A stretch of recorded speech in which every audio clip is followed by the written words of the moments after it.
नमस्कार, David's career hub में आप सभी का स्वागत है।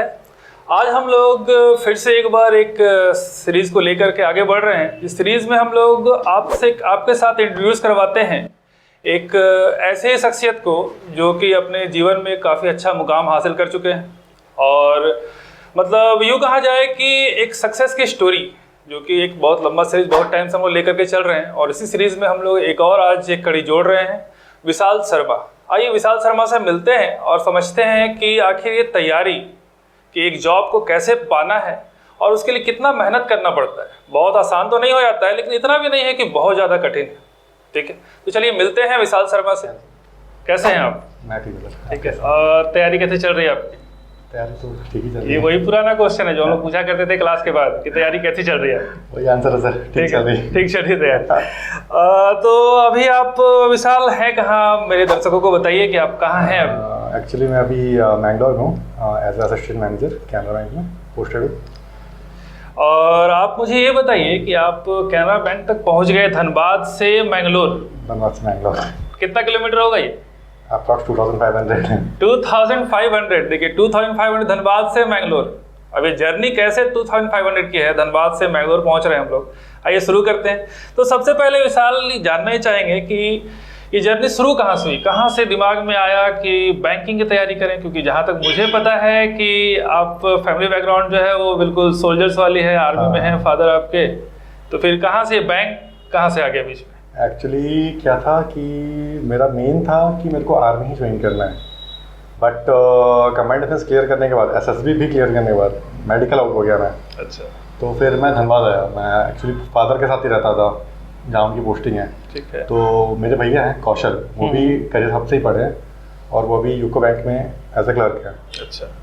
तो मैंने उनसे ही बात किया तो उन्होंने सजेस्ट किया कि बैंकिंग की प्रिपरेशन करनी है। ठीक है। और धनबाद में बेस्ट कैरियर पॉइंट है, मतलब पहले डेविड कैरियर साहब का नाम कैरियर पॉइंट था, तो फिर कैरियर पॉइंट ज्वाइन किया। तो फैकल्टी बहुत अच्छी मिली मेरे को, तो वहीं से बैंकिंग का सफर स्टार्ट हुआ। तो देखिए आप लोग समझ सकते हैं कि मतलब ये भी कहीं ना कहीं जा रहे थे आर्मी की तरफ, लेकिन आर्मी की तरफ से कुछ ऐसा एक डिसअपॉइंटमेंट मिला, कुछ एक फेल्योर मिला, जहाँ पर कि मतलब ऐसा नहीं कि फेल्योर मिला तो बिखर गए, चलो एक और बाउंस बैक। लेकिन इस बार डायरेक्शन अलग, इस बार डायरेक्शन था बैंकिंग की तरफ। और वो आया कहाँ से?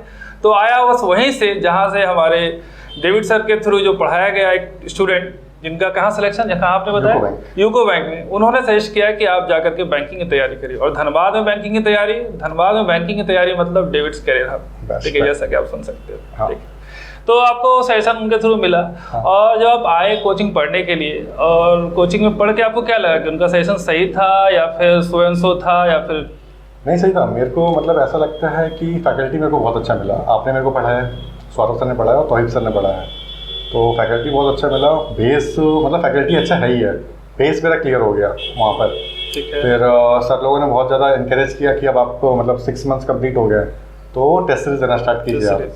वहाँ आपको पता चला कि आप कितने पानी में हैं या क्या हैं, तो वही है। आप मतलब ये क्लासेस चलती रही। हाँ। क्लासेस के बाद 6 महीने के बाद जो सेशंस होता है सभी बच्चों के लिए कि आप टेस्ट सीरीज ज्वाइन करो। ठीक है, टेस्ट सीरीज। और देखिए अभी आप सभी जितने भी ऐसे मतलब एस्पिरेंट्स हैं जो कि तैयारी कर रहे हैं अभी, उन लोगों के लिए मैं बताना चाहता हूँ कि बहुत ज़्यादा इंपॉर्टेंट हो जाता है आपका टेस्ट सीरीज के साथ जुड़ना। आप पढ़ाई कर रहे हो 50% है, बाकी का जो 50% है वो आपकी टेस्ट सीरीज, और 50% में भी 2 पार्ट चला गया, एक टेस्ट सीरीज और बाकी का 10% हो गया आपका टेम्परामेंट, कि जिस दिन आप एग्जाम देने जा रहे हो उस दिन आपका मूड कैसा है, मूड कैसे हैंडल करते हैं। ठीक है। तो कितने एग्जाम हैंडल किए आपने? मैंने 17 से एग्जाम देना स्टार्ट किया है। तो 17 में जितनी वैकेंसीज आई थी, RRBPO mains and RRBPO clerk and PO, then IPSPO clerk and PO, SBI PO and clerk. तो 17 में तो मेरा कहीं भी सिलेक्शन नहीं हुआ उस दिन। तो मतलब स्टार्टिंग ही था, बेस भी क्लियर नहीं था उतना। बिल्कुल। तो वही है, लेकिन हाँ एक चीज़ है, मीन्स फोकस रहना है और टेस्ट सीरीज देते रहना है और टीचर्स से कांटेक्ट में रहना, कहाँ कमी रह रही है, क्या रह रही है। तो पूरे मतलब इस तैयारी के दौरान आपकी स्ट्रेटजी क्या होती थी पढ़ने की? आप कोचिंग आए, कोचिंग आकर के क्लासेस अपने प्रॉपर लगाए, 4 क्लासेस हुई, 3 क्लासेस हुई, सारी क्लासेस कंप्लीट किए। उसके बाद का कुछ बताइए कि आप कैसे घर में कैसे तैयारी करते थे? फिर मतलब पढ़ाने के बाद जो हमने आपको पढ़ा दिया वो तो ठीक है, उसके बाद आपका क्या उसमें रहता था कि आपने कितना उसके पीछे मेहनत किया? मेन चीज़ वही है, जैसे अगर स्टार्ट किया किसी ने भी पढ़ना स्टार्ट किया है तो मेन क्या है कि अच्छा ठीक है टीचर ने क्या पढ़ाया उस दिन, तो उन्होंने जो पढ़ाया घर पे वही देख लिया, वहाँ अगर ख़त्म कर दिया तो फिर कुछ गेन ही नहीं हुआ है। मैं क्या करता था कि ठीक है सर ने पढ़ा दिया, सर ने रीजनिंग पढ़ाया, ठीक है सिलॉक्स पढ़ाया, सर ने क्वेश्चन दे दिए, डेविड मीन्स करियर पॉइंट का भी अपना खुद का बुकलेट है, उसमें भी क्वेश्चन है, उसको भी सॉल्व करना है, फिर सर्च करना है अदर साइट्स पर इधर उधर जहाँ से भी जितने भी क्वेश्चन मिल जाए, क्योंकि बैंकिंग में प्रैक्टिस ज़रूरी है। प्रैक्टिस आप जितना करोगे उतना आपका ज़्यादा अच्छा रिदम अच्छा बनेगा।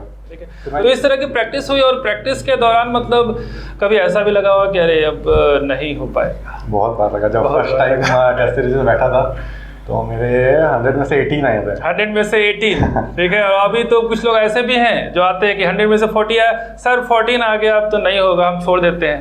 ठीक है, आप तो 18 ला रहे हो। ठीक है, तो देखिए बात को समझिए कि स्टार्टिंग जो है वो कम से ही होता है। ठीक है, आप सोचोगे पहला टेस्ट में गया और पहली बॉल पे जाके छक्का मार दिया, सहवाग ऐसा कर सकता है, हर कोई थोड़ी कर लेगा। ठीक है, तो मतलब 18 से शुरू हुआ और 18 से मतलब धीरे धीरे मतलब मान सकते हैं कि 60 तक एक पहुंचा पाने का एक अच्छा स्कोर होता है। तो इतने दिनों में 18 से 60 तक पहुंचने में 18 से 60 तो मतलब टाइम ज़्यादा नहीं लगता है, आपको 1-2 महीना लगेगा, पहुंच जाएंगे। 18 से 60 ईजी है, वो हाथ के क्वेश्चन है। मेन इशू आता है अब 60 को कन्वर्ट करना 80-85 इसमें, जिसमें फोकस चाहिए, आपको एनालाइज करना पड़ेगा। पहले मैं ये गलती करता था कि मीन्स एग्जाम दिया, सर को दिखाया ठीक है इतने नंबर है, घर गए पेपर रख दिया, जानते भी नहीं अब क्या हुआ है इसका। फिर मेरे को हाँ सूरज सर ने ही दिया था कि मीन्स आप एग्ज़ाम दे रहे हो, ठीक है आप जाकर के एनालाइज करो घर पे, आपने किया क्या है इसमें, जो क्वेश्चन बने हैं और जो क्वेश्चन नहीं बने हैं, बने तो कैसे बने और कितने टाइम पे बने हैं, और जो नहीं बने वो क्यों नहीं बने हैं। तो ये देखना स्टार्ट किया, फिर स्कोर इम्प्रूव हुआ। फिर पहले डर भी लगता था क्योंकि मेरे साथ वाले 80-85 लाते थे, तो लेकिन यही चीज़ अपने मन में एक चीज़ लाया कि ठीक है खुद पे इम्प्रूव करना है। 18 आया, नेक्स्ट 20-21, तो यही चला। तो देखिए आप लोग समझ सकते इतने भी स्टूडेंट ऐसे जो हमारे स्टूडेंट जो देख रहे हैं, और कुछ ऐसे भी स्टूडेंट्स हैं जो पढ़ते कहीं भी हैं लेकिन हमारे पास आके टेस्ट सीरीज देते हैं। ठीक है, और क्लास में आके जो वो बैठते हैं देखते हैं कि जो स्कॉलर्स हैं जो काफ़ी अच्छा पढ़ रहे हैं उनका स्कोर 80s में जा रहा है, हमारा स्कोर 18, इतना कम। गिव अप कर दी, गिव अप नहीं करना है, आप स्टार्ट कर रहे हो। और जो 80s में लेके आ रहे हैं वो काफ़ी टाइम तक उन्होंने अपने आप को मतलब इस चीज़ में झोंक दिया है और बहुत मेहनत के बाद 85 तक पहुँचे हैं वो। ठीक है, और ये 18 से शुरू कर रहे हैं, तो 18 से शुरू करते करते ये भी वहाँ तक पहुँचे, आप भी वहाँ तक पहुँचोगे। ठीक है, तो इसीलिए जितने भी ऐसे स्टूडेंट हैं जो कि देखते हैं और टेस्ट सीरीज में आते हैं, गिव अप नहीं करना है तो सबसे बड़ी बात है। और एग्जाम का एनालिसिस, एग्जाम दिए घर जाके एनालाइज करो उसको, क्या हुआ, कहाँ गलती हुई सुधारो, अगले एग्जाम में फिर से एक बार। ठीक है, चलिए अब एक बात और बताइए, बहुत मतलब ऐसा एक लोगों के मन में, तो जो यूथ है अभी उसके मन में है कि बैंक एग्जाम काफ़ी टफ है, आपको क्या लगा, ईजी या टफ? नहीं, ये माइंडसेट पे डिपेंड करता है। अगर आप बाहर से ही सुन लोगे कि ठीक है टफ है तो आप अटेम्प्ट भी नहीं करोगे। यार एक बार अटेम्प्ट करके देखो ना, क्या चीज़ है, क्यों टफ है, कोई तो निकाल रहा है ना। 2000 वैकेंसी अगर आई है तो 2000 बच्चे सेलेक्ट हुए, वो क्यों सेलेक्ट हुए, ये चीज़ फोकस करना है। टफ कुछ नहीं है, टफ कुछ नहीं है। और दूसरा है कि देखिए वैकेंसीज तो आ रही है, आपको कितना चाहिए, आपको एक सीट का मतलब है। मैंने बहुतों से सुना है कि आपको कितना चाहिए। रीजनल लेवल पे जो निकलती है वैकेंसी, तो ठीक है 50 सीट है भाई, 50 पे थोड़ा बैठना है, हमें तो एक पे बैठना है। हमें तो एक चाहिए, दो भी निकल रहा तभी 50% चांस है कि मेरा होगा।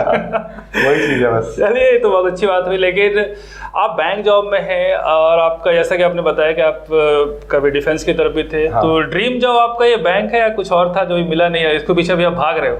नहीं, ड्रीम जॉब तो ऑब्वियसली डिफेंस था। अच्छा, ठीक है, लेकिन फाइनली बैंक ने मेरे को सेटल किया है लाइफ में सेटलमेंट बहुत ज़रूरी है, क्योंकि एक टाइम आता है जब आपको बुरा लगना स्टार्ट होता है। बुरा लगना स्टार्ट, हाँ, जब घर वाले बोलते हैं कि बोरिया बिस्तर समेटो और निकलो यहाँ से, बहुत टाइम हो गया, और कब तक और कब तक, है ना।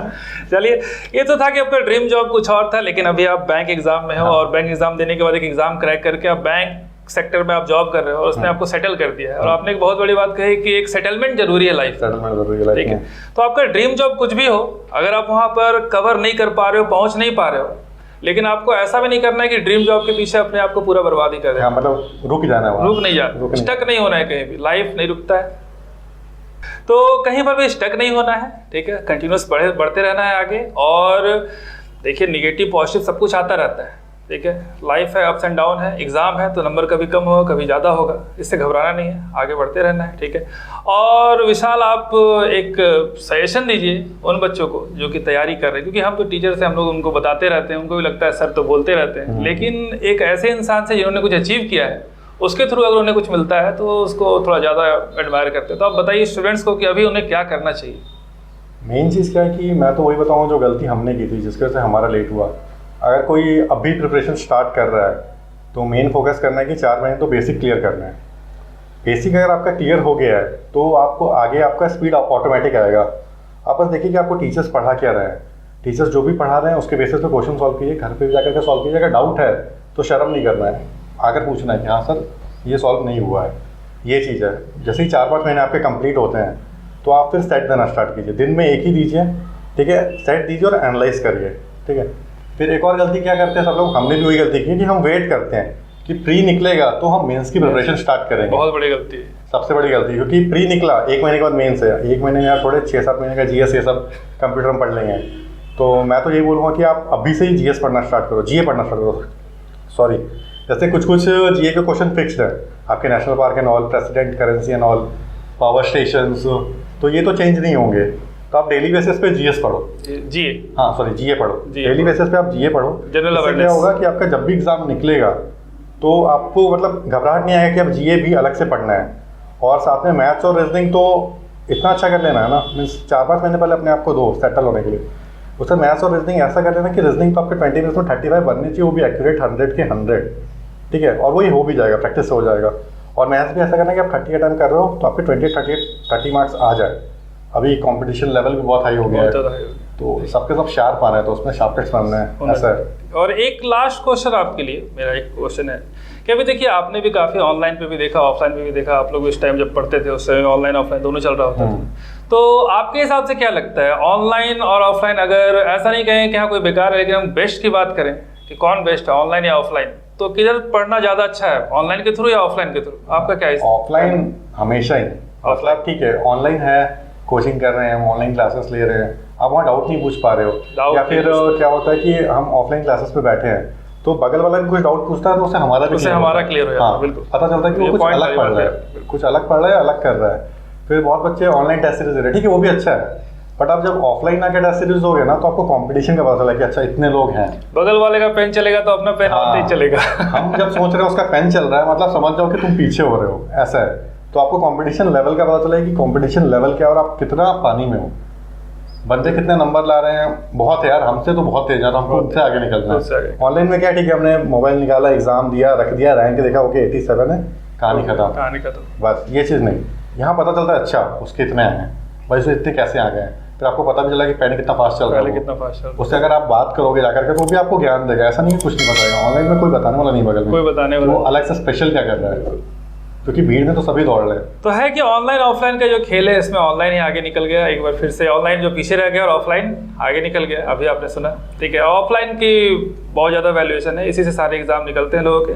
ऑनलाइन में आप रिवीजन कर सकते हो, ऑफलाइन में आप चीज़ों को समझ सकते हो, अपने डाउट सारे क्लियर कर सकते हो, ठीक है। और थैंक यू विशाल, आपने जितने भी हमारे अभी के जो यूथ है जो तैयारी कर रहे हैं उनको आपने काफ़ी मोटिवेट किया है, आपके जो सक्सेस जर्नी है इससे वो काफ़ी मोटिवेट होंगे और 100% सिलेक्शन सबका होगा। चलना स्टार्ट किया है आपने तो मंजिल आपको मिलेगी, कंफर्म है। जो लोग रुके हुए हैं वो सोचेंगे कि चले कब, क्योंकि जब तक चलोगे नहीं तब तक पहुंचोगे नहीं, खड़े होकर कुछ नहीं हो सकता, एक कदम तो बढ़ाना पड़ेगा, एक कदम तुम बढ़ाओ, एक कदम हम बढ़ाएंगे, इस तरीके से एक मंजिल हमें मिलेगी, ठीक है। तो थैंक यू विशाल, आपने बहुत मोटिवेट किया है सबको, ठीक है, थैंक यू।